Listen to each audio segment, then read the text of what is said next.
Hello, my name is Angela Harris, and this is a video presentation for my Assessment Task 2 for EDFD546. In this presentation, I will have a critical look at learning and teaching with information communication technologies, or ICT, in the secondary classroom. To better understand how ICT can be implemented effectively in the classroom, we will first have a look at the constructivist theory of learning. Constructivism is considered a cognitive learning theory, in which new knowledge is constructed by the learner, and therefore the learner is active in the learning process. There are two forms of constructivism, and both are important to consider when applying teaching methods with ICT. Individual constructivism places emphasis on the individual learner and how they construct their knowledge.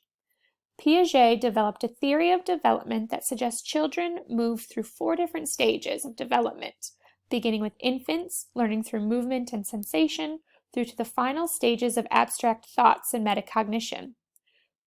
Piaget believed children construct their knowledge using schemas. A schema is a category of knowledge that helps us understand the world. As we experience new knowledge, our schemas adapt.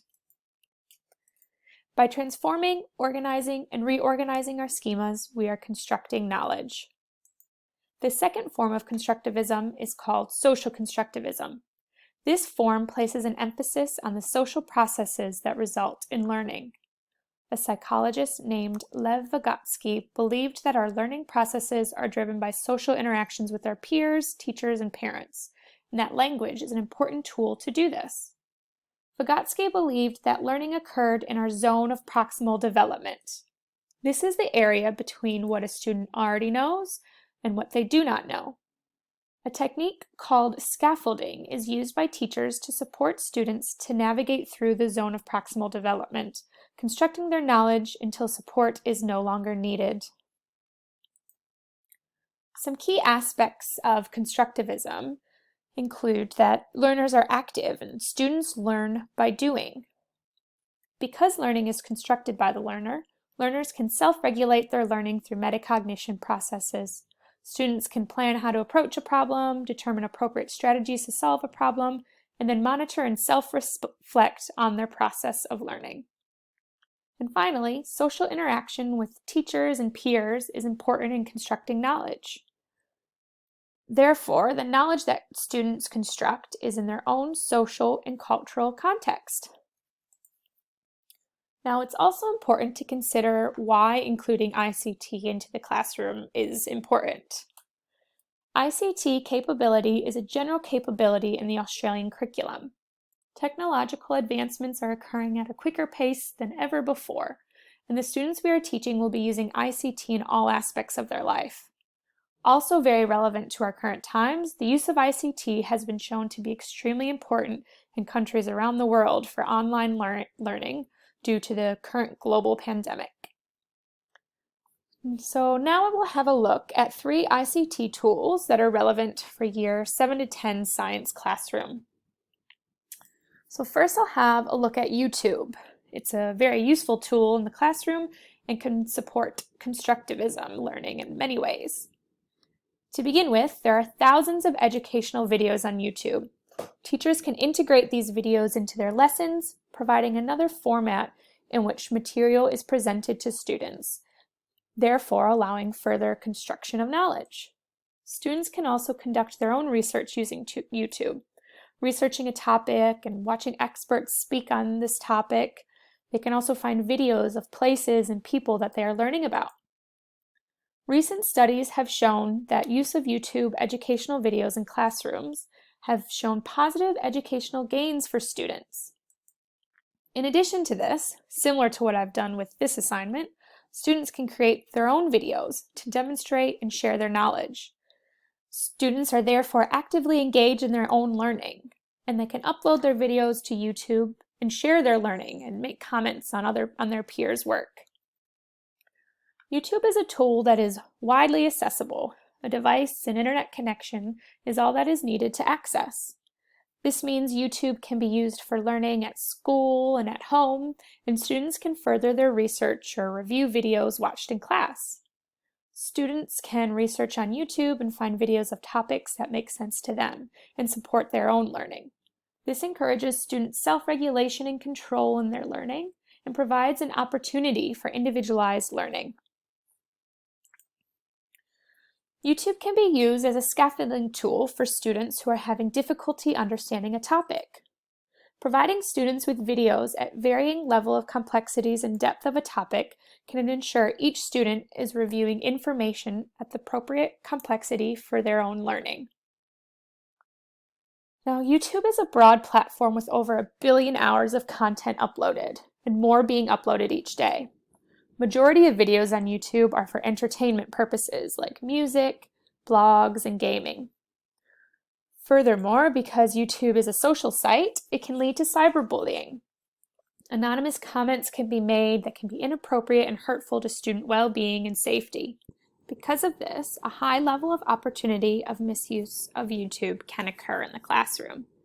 Teachers will be required to ensure safe and ethical use of this tool by setting tight privacy settings, discussing safe internet use with students and making agreements, and frequent monitoring of students on the site.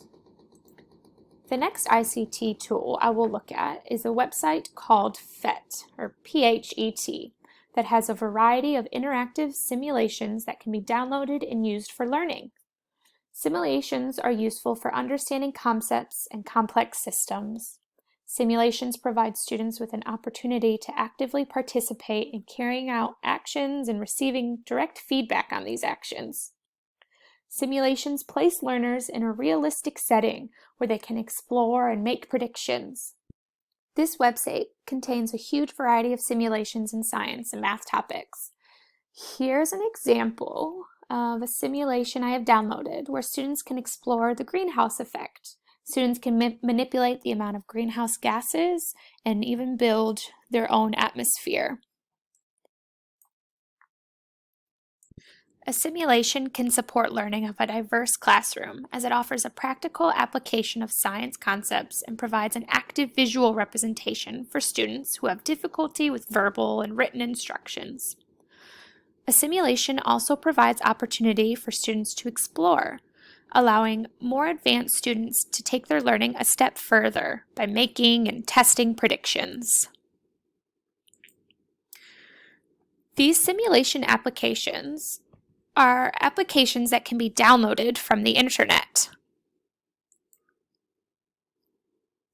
Therefore, to ensure these applications are safe and ethical for students, a teacher should download these ahead of time.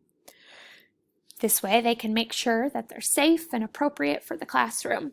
The teacher will need to ensure students view these simulations as more than a game, but as an actual learning tool. Padlet is the final ICT tool that I will discuss. Padlet is an online tool where each student can create their own Padlet or can join a Padlet for a group or an entire class. There are a variety of styles of Padlets that can be created, and therefore they are versatile in use.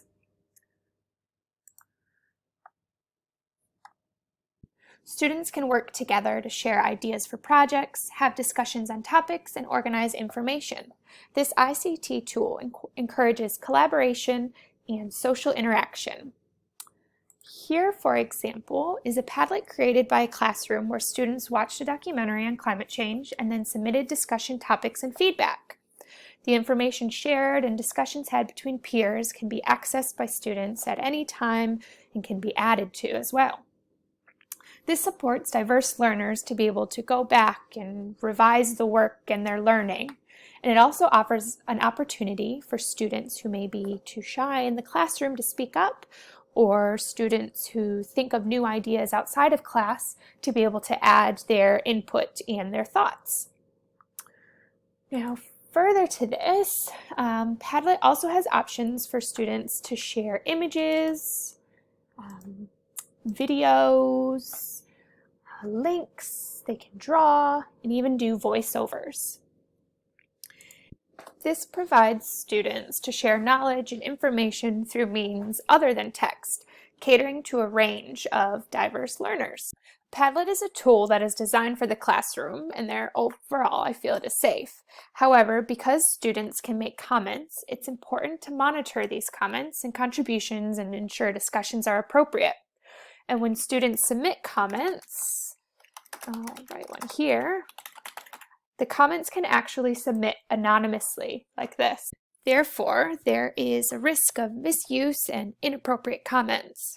As a teacher, I would require students to sign off comments with their names or initials, and when introducing the tool, discuss what appropriate use in online behavior looks like. Now, those are my 3 ICT tools to be discussed, so thank you for listening to my presentation.